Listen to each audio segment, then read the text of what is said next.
Alors, nous avons le plaisir de nous entretenir aujourd'hui avec M. Monsef Guitouni, psychosociologue réputé et président du Centre de psychologie préventive et de développement humain. M. Guitouni, bonjour et bienvenue.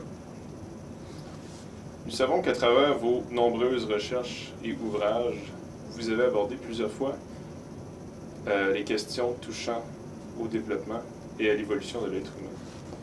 Pour nous, les jeunes et les parents, comment est-ce que vous définiriez l'identité humaine? L'identité humaine, elle ne se définit pas dans son sens global, parce qu'il y a des identités multiples dans l'être humain. Il y a l'identité sociale, faite par la société, c'est-à-dire ça commence par les parents, ça commence par l'école, ça commence par la société. Il y a l'identité humaine en tant que telle, celle de soi. C'est une identité qui se consolide et qui se développe à travers la vie de tous les jours et à partir du moment où l'enfant se retrouve sur Terre lorsqu'il sort du ventre de sa mère. Mais il ne faut pas oublier que l'enfant, lorsqu'il est né, il a quand même un background, il a quand même une histoire génétique, une histoire émotionnelle dans lui à travers la vie dans le ventre de sa mère, ce qu'on appelle le prénatal. Et ceci mène l'enfant à naître avec des données émotionnelles de sa mère. Mais une chose qui est importante, c'est qu'au niveau de l'identité humaine en soi, celle de la personne, il y a le concept identité du refus, puis l'identité de la vie. Parce qu'il y a des choses qui peuvent ne satisfaire l'enfant que lorsqu'il a ce qu'il veut. Il y a aussi des choses qu'il rejette, puis il les prend comme rejet lorsqu'il subit des choses. Donc, la question de l'identité humaine, elle se fabrique à travers toutes ces données-là. Mais comment peut-on arriver à ce qu'on appelle la vraie identité?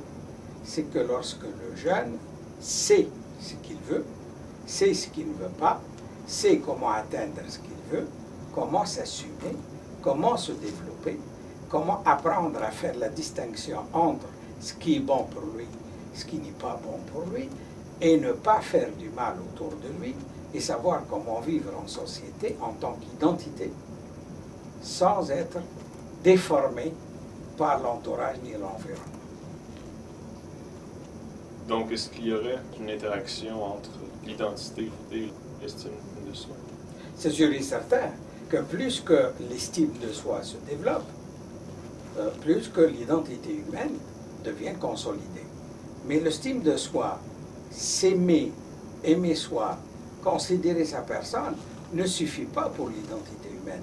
Parce qu'il se peut que dans l'estime de soi, on peut développer un ego, et cet ego-là peut devenir réactionnaire à toute chose qui nous dérange.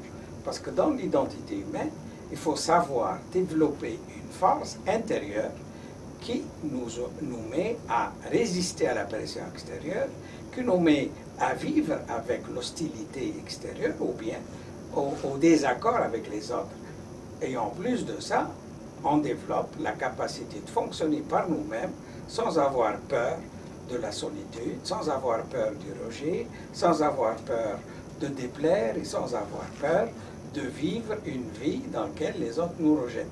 C'est très important, l'identité humaine, avec l'estime de soi, c'est de développer tout ça ensemble. Donc, quelle serait l'importance de l'identité humaine pour un individu et pour la société? Ben, l'individu, au niveau de l'identité humaine, lorsqu'il a développé ce concept-là en lui, qui en même temps, il faut réaliser que c'est un mécanisme qui est en nous, il est inné, mais il ne peut pas se développer sans la façon de maturer tout ce processus-là.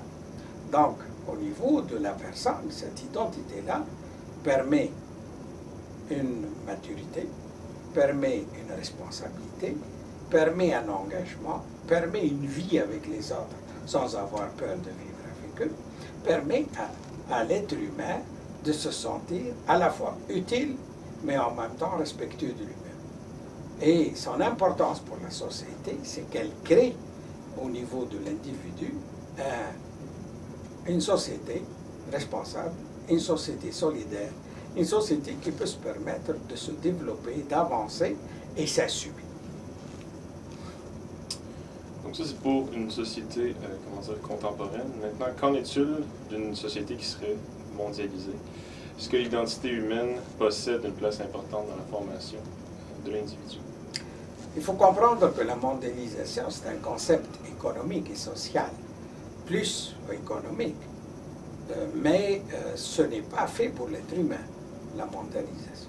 La mondialisation, elle abrutit l'être humain. Elle lui enlève le droit du choix, parce qu'il devient incapable d'appartenir à une société, incapable d'appartenir à un pays, à un territoire. Il s'identifie à un concept global. Donc ce feuillage planétaire qu'on cherche à établir dans la vie des êtres humains, c'est dangereux pour l'individu. Pourquoi? Parce qu'il n'a plus la possibilité de faire face à un groupe ou à une société limitée et fait face à un problème global que des fois il n'a pas choisi, il n'a pas aucun lien ni culturel, ni social, ni familial. Et pour cela, l'identité humaine, elle va aider la personne à vivre la société et la mondialisation, mais il doit retrouver dans lui-même l'appartenance à lui en premier lieu, à sa famille en deuxième lieu, et surtout à son groupe, et si c'est possible à sa nation, pour éviter les mauvaises influences de la mondialisation, parce que la mondialisation, comme je l'ai dit, est un concept plus économique qu'autre chose. D'accord, on dit on ouvre les frontières, mais on l'ouvre juste pour la marchandise, pas pour les êtres humains. Donc, elle pousse l'être humain à devenir plutôt un consommateur qu'autre chose.